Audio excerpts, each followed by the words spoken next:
افغانستان کے حدود سے بڑا لشکر تیار کر کے، بڑا طاقتور لشکر، شہاب الدین غوری وغیرہ یہ اصلاً خاندانی اعتبار سے یہ مغول کے رہنے والے جنگجو قوم ہوتے ہیں یہ لوگ، اور یہ لوگ شکست کو نہیں مانتے، بڑے طاقتور لوگ ہوتے ہیں۔ یہ اسلام قبول کر لیے اور مسلمان ہو گئے۔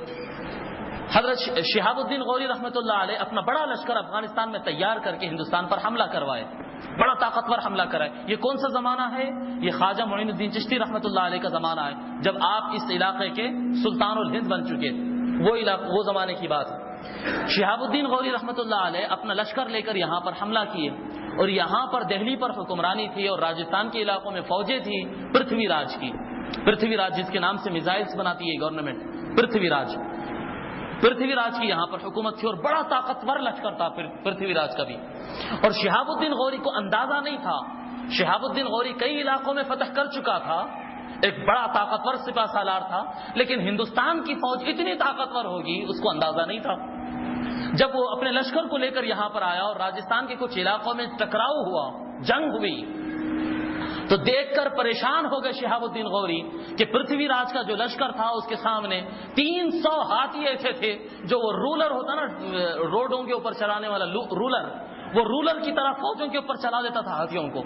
اب آپ اندازہ کریے کہ سامنے کے سمت سے 300 ہاتھی دوڑتے ہوئے آ رہے ہیں، تو اب لشکر کے کیا حال، کیا تیر، کیا تلوار، کیا گولی، کیا بندوق، کیا حیثیت رکھتے ہیں۔ تو پرتھوی راج کی اس لشکر کی وجہ سے شہاب الدین غوری جو بڑا طاقتور بادشاہ تھا، بہت طاقتور سپہ سالار تھا، اس کی فوج کھدڑ دی گئی، شکست کھا گئی، اور اتنی بری شکست ہوئی ہے شہاب الدین غوری کو، اتنی بری شکست ہوئی ہے، شاید مسلمان کسی جنگ میں اتنی بری شکست کھایا ہو۔ ساری فوج تتر بتر ہو گئی، زیادہ سے زیادہ فوجی مارے گئے، کوئی کمانڈ باقی نہیں رہی، کوئی طاقت باقی نہیں رہی، اور لوگ وہاں سے دوڑتے ہوئے نکلے، ہر آدمی اپنی جان بچاتے ہوئے نکلے۔ پرتھوی راج کی فوج شہاب الدین غوری کا پیچھا کرتے ہوئے 70 کلومیٹر سے زیادہ اس کا پیچھا کیے، یہ اپنی جان بچا کے بھاگ رہے ہیں، صرف ہر طرف سے، بس ہر فوجی اپنی جان بچائے اور بھاگے۔ افغانستان کے رخ پر وہ لوگ بھاگنے لگے اور پرتھوی راج پیچھا کرتے ہوئے نکلے، پیچھا کرتے 70 کلومیٹر تک ان کو بھگایا ہے مار مار کے۔ شہاب الدین غوری پہنچے اور ان کے پوری حالت زار ہو گئی تھی، سارا فوج تتر بتر ہو گیا، کوئی سپہ سالار بچا نہیں، کوئی طاقت نہیں بچی، اور ایک ماتم جیسی صورتحال افغانستان۔ اور پرتھوی راج نے اعلان کیا کہ اب صدیوں تک افغانی لوگ، صدیوں تک اب دوبارہ اس طرف کا رخ کرنے کی ہمت نہیں کریں گے، اتنی بری شکست ان کو ہوئی تھی۔ اس کے بعد کچھ عرصہ گزرا، تھوڑے سے دن گزرے، اس وقت کا جو راجہ تھا وہ راجہ حضرت خواجہ معین الدین چشتی رحمۃ اللہ علیہ کے مریدین کو تکلیف دینا شروع کیا۔ یہ اللہ والے جو ہوتے ہیں یہ تلوار، نیزہ، تیر، ان چیزوں کے ذریعے کام نہیں کرتے، یہ محبت سے اپنا اسلام پھیلاتے ہیں، ان کا کام محبت سے ہوتا۔ یہ ایسے نہیں ہوتے کہ مسلمان آئے تو ادھر بیٹھ جاؤ، ہندو ہے تو وہ دروازے میں سے باہر کرتے، نہیں، وہ سب کو بلا کر اپنے قریب بٹھاتے، سب کو کھانا کھلاتے، سب سے مسکرا کر بات کرتے، سب کے زخم کو پٹی لگاتے۔ جی، اللہ والوں کا نظام جو میرے آقا صلی اللہ علیہ وسلم کا دیا ہوا اسلوب ہے، خالق الناس بخلق حسن۔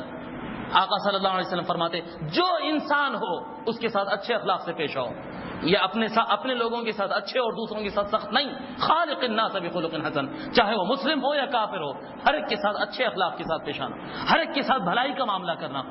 حضرت خواجہ معین الدین چشتی رحمۃ اللہ علیہ کا رویہ نہایت اچھا تھا، لوگ ان کے دیوانہ وار عاشق ہو چکے تھے۔ اب آپ اندازہ کریں 90 لاکھ یوں ہی مسلمان نہیں ہوتے 90 لاکھ آدمی، مسلمان تو مسلمان ہے، غیر مسلم بھی ان سے محبت کرنے لگے۔ وہ اس وقت کے راجہ کو بار گزرنے لگا تو آپ کے مریدین کو تکلیف دینے لگا۔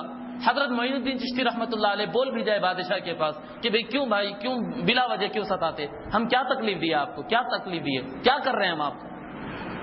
تو بادشاہ جو ہے وہ مریدین کو تکلیف دینا اور خلفاء کو تکلیف دینا تو نہیں چھوڑا، ساتھ میں کچھ گندے الفاظ استعمال کرتے ہوئے معین الدین چشتی رحمۃ اللہ علیہ کی شان میں توہین کرتا، غلط الفاظ کہتا۔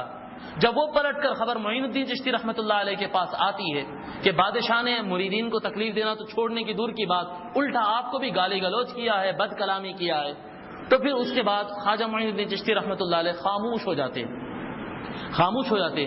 اسی اثنا فوراً افغانستان کے اندر شہاب الدین غوری کے خواب میں معین الدین چشتی رحمۃ اللہ علیہ پہنچ جاتے، غریب نواز ان کے خواب میں پہنچ جاتے، شہاب الدین غوری کے.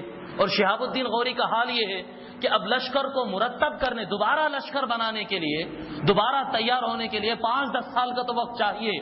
بھئی فوج ہو، نوجوانوں کی بڑی تعداد ہو، سب کی ٹریننگ ہو، سب کے کھانے پینے کا، ان کے گھر بار کا انتظام ہو، تمام ہتھیار بنے، اتنے اونٹ ملنا، پھر اتنے بڑے ہاتھیوں کے ریلے کا مقابلہ کرنے کی طاقت ہونا، یہ سارا کچھ ہونے کے لیے بہت زیادہ وقت درکار تھا.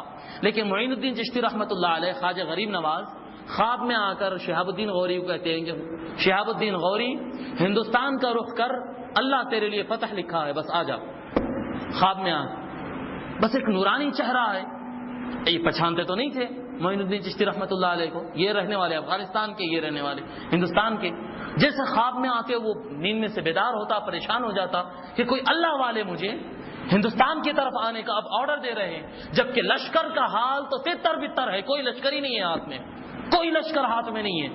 اب وہ جو اپنے شکست خوردہ فوجیاں تھے، زخمی فوج اور مار کھائی ہوئی فوج، بغیر ہتھیار کی فوج، زخمی فوج، جی ہمتیں جس کے ٹوٹ گئے، دل جس کے ٹوٹ گئے، اب لڑنے کا جس کے اندر دم نہیں ہے، وہ فوجیوں کو بلاتا ہے شہاب الدین غوری اور ان کے سامنے تقریر کرتا ہے کہ میدان جنگ میں چلنا ہے.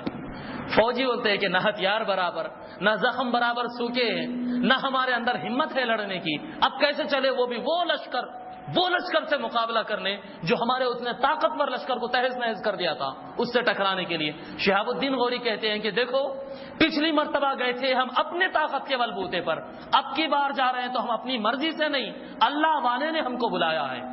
اب جیتنا ہارنا ان کے مرضی کی بات ہے، اب ہماری بات نہیں رہی. وہ ہم جب گئے تھے تو جیتنا ہماری ذمہ داری تھی، اب وہ بلا رہے ہیں تو جتانا ان کی ذمہ داری ہے.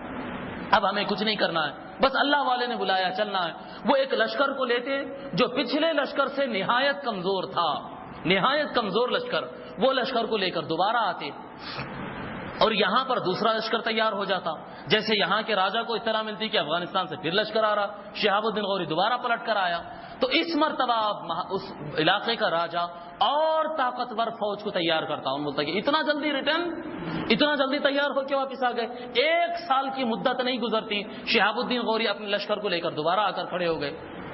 جی تو اب اس کے لیے جو راجا اس علاقے کا تیاری کرتا ہے، وہ راجا کے لشکر کا اب آپ اندازہ کریں، جو رولر چلایا تھا، وہ رولر کی طرح 300 ہاتھیوں کو دوڑایا تھا، اس مرتبہ وہ بادشاہ 1000 ہاتھی کا رولر تیار کرتا ہے فوج کے اوپر دوڑانے کے لیے.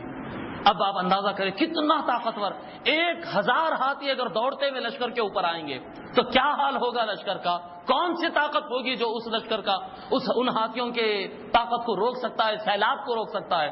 سیلاب کہیے نا، ہاتھیوں کا سیلاب ہے.